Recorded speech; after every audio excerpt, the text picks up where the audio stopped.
বিসমিল্লাহির রহমানির রহিম। আসসালামু আলাইকুম। দেশ এবং দেশের বাইরে যে যেখান থেকে আজকে আমার ভিডিওটি দেখছেন, আশা করি আল্লাহর রহমতে সবাই ভালো আছেন। আলহামদুলিল্লাহ, আমরাও ভালো আছি। আজ আমি আরেকটি নতুন রেসিপি নিয়ে আপনাদের মাঝে হাজির হয়ে গিয়েছি। আর আজকের রেসিপিটি হচ্ছে ব্রয়লার মুরগির মাংস দিয়ে একটি কালাবোনা তৈরি করব। তো যারা ব্রয়লার মুরগির মাংস খেতে চায় না, তো তারাও এই রেসিপিটা হাত চেটেপুটে খেয়ে নেবে। 100% গ্যারান্টি দিচ্ছি ইনশাল্লাহ।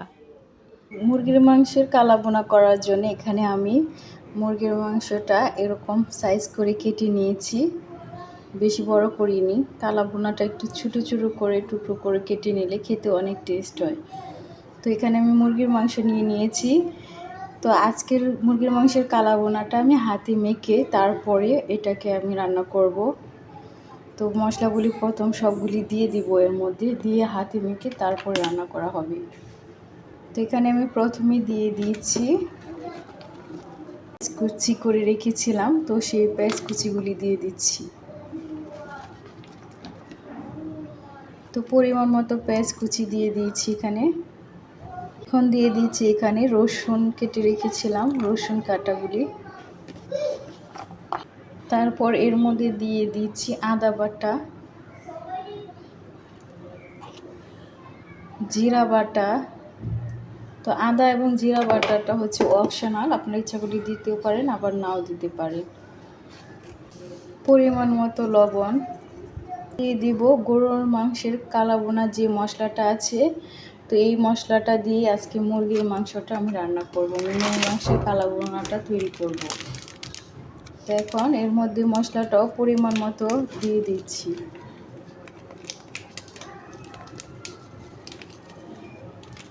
তারপর এর মধ্যে দিয়ে দিব তেল। তো এখানে আমি সয়াবিন তেল দিয়ে দিচ্ছি পরিমাণ মতো। সয়াবিন তেলটা দিয়ে এখন হাত দিয়ে সবগুলি উপকরণকে ভালোভাবে মাখিয়ে নিব। তো সবগুলি উপকরণ মিশিয়ে তারপর আমি এটাকে আধা ঘন্টার জন্য রেস্টে রেখে দিব।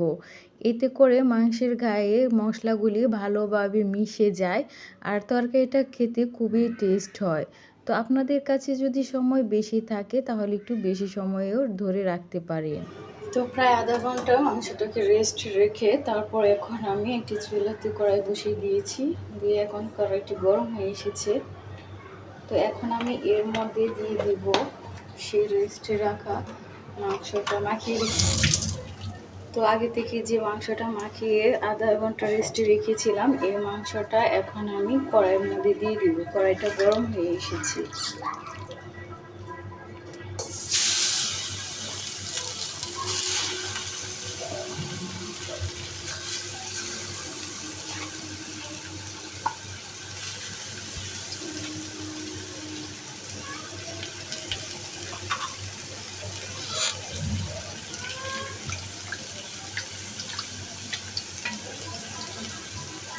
তো মশলার পানিটা এর মধ্যে দিয়ে দিচ্ছি। তো এখন একটি ঢাকনা দিয়ে ডেকে কিছুক্ষণ মাংসটাকে কষিয়ে রান্না করে নেব। তো এখন একটু ঢাকনাটা দিয়ে হালকা নাড়াচাড়া করে নেব।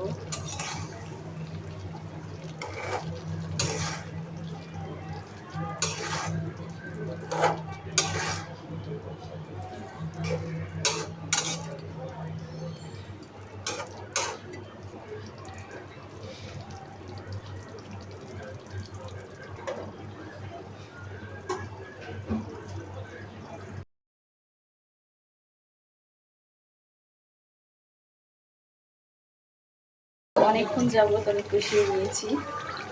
তো এখন এর মধ্যে পানি অ্যাড করে দিব মাংসটা সিদ্ধ হওয়ার জন্য।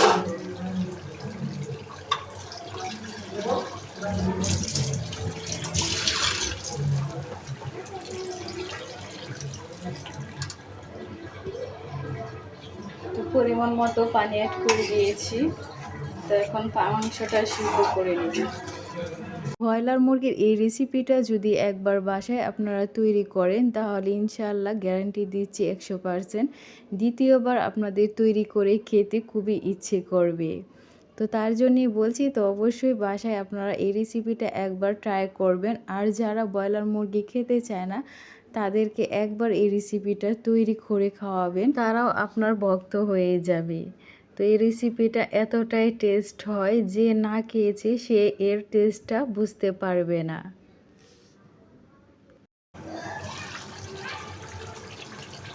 তো ঝোলটা শুকিয়ে নিয়েছি, আমাদের মাংসটাও সিদ্ধ হয়ে এসেছে। এখন কিছুক্ষণ পর পরই নেড়ে ছেড়ে দেখে নিতে হবে, তা না হলে মাংসটা লেগে যাবে।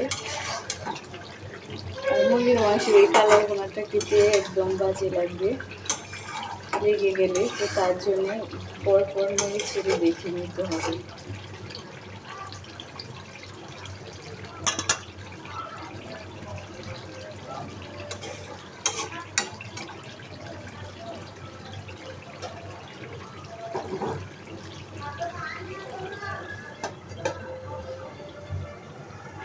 তো প্রতিদিনের মতো আজকেও আপনাদের কাছে আমার একটি রিকোয়েস্ট, আমার এই ব্লগটি যদি প্রথম থেকে শেষ পর্যন্ত দেখে সামান্যতম পরিমাণের ভালো লেগে থাকে তাহলে প্লিজ একটি লাইক এবং সাবস্ক্রাইব করবেন। আর কমেন্ট বক্সে অবশ্যই আপনাদের মূল্যবান মতামতটি জানিয়ে আমার পাশেই থাকবেন। তো মুরগির মাংসের কালো ভুনাটা এখন আমি চুলা থেকে নামিয়ে নিব, নিয়ে তারপর আরেকটা কড়াইয়ের মধ্যে বাগারটি দিয়ে দিব। তো বাগারটা না দিলে এই মুরগির মাংসের কালো ভুনাটা খেতে ভালো লাগে না, তো তার জন্য এখন আমি বাগারটা দিয়ে দিব।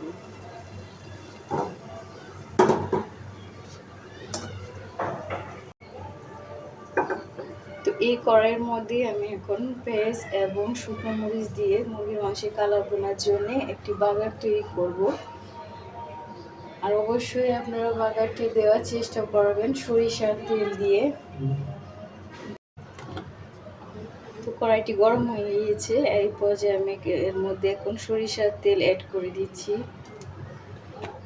তো সরিষার তেল দিয়ে বাগারটি দিলে খেতে খুবই টেস্ট হয় এবং একটি দারুণ ঘ্রাণ আসে, তো এটাও অনেক ভালো লাগে। তো এখন তেলটি গরম হওয়ার পর আমি এর মধ্যে পেঁয়াজ কুচি দিয়ে দিব। তো তেলটি গরম হয়ে এসেছে, এখন আমি পেঁয়াজ কুচিটা এর মধ্যে দিয়ে দিচ্ছি।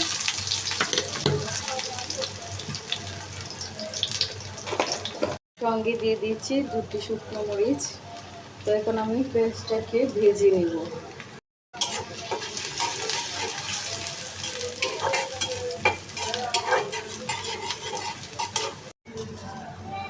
তো পেঁয়াজটা ভাজা হয়ে গিয়েছে, এখন আমি এই বাগারটা মুরগির মাংসের কালো ভুনার মধ্যে দিয়ে দিব।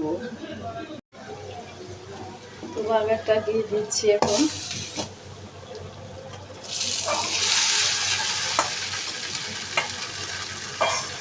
গরুর মাংসের কালো ভুনার মধ্যে 2টি মশলা থাকে, তো একটি ছোটো মশলা এবং বড় মশলা থাকে। তো এখন আমি ছোটো মশলার প্যাকেটটা এর মধ্যে একদম সর্বশেষে দিয়ে দিচ্ছি। তো বাগার এবং মশলাটা অ্যাড করে এখন আমি মাংসের সঙ্গে ভালোভাবে নেড়েচেড়ে মিশিয়ে নিচ্ছি, তাহলেই তৈরি হয়ে যাবে মজাদার ব্রয়লার মুরগির কালা ভুনা। তো অবশ্যই বাসায় আপনারা এই রেসিপিটা একবার ট্রাই করবেন, আশা করি আপনাদের কাছেও খুবই ভালো লাগবে। তো আজ ব্লগটি এখানেই শেষ করছি, সবাই ভালো থাকবেন, সুস্থ থাকবেন এবং আমাদের জন্য দোয়া করবেন। আল্লাহ হাফেজ।